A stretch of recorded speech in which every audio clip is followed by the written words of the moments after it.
tengah hari, Cikgu. Selamat tengah hari. Izinkan saya untuk bertanya beberapa soalan tentang program kita pada hari ini.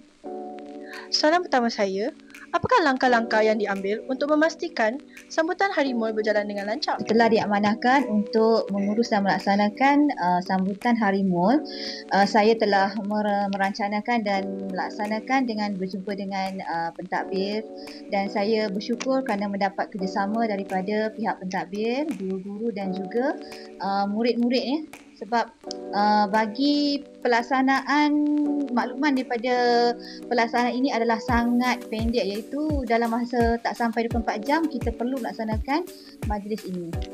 Jadi saya rasa sangat bersyukurlah kita dapat melaksanakan ini dengan lancar. Baik Cikgu.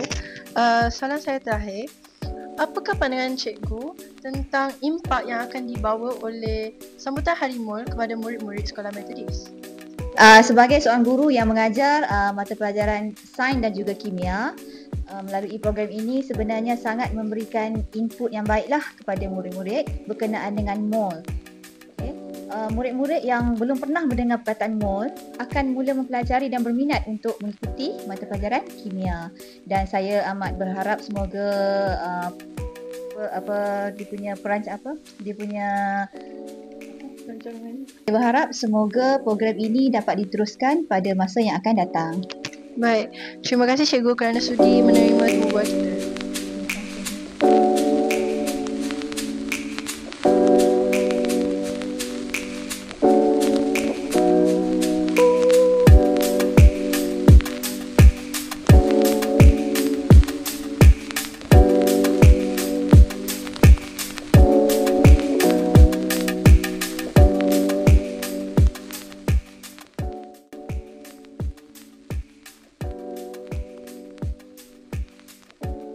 Kaitan dengan sambutan Hari Mall di peringkat SMK Methodist Tanjung Malim. Okey, apa yang telah digariskan objektif Hari Mall? Yang pertama, kita mengharapkan semua murid memahami lebih mendalam berkaitan dengan konsep mall itu sendiri dan memanfaatkannya dalam bentuk media sosial. Kita tahu pada hari ini media sosial sangat digunapakai oleh golongan remaja. Okey, yang kedua, objektif Hari Mall diadakan semua murid lebih menyedari. Okey, tingkatkan kesedaran dan minat murid terhadap subjek sains, kimia dan sebagainya.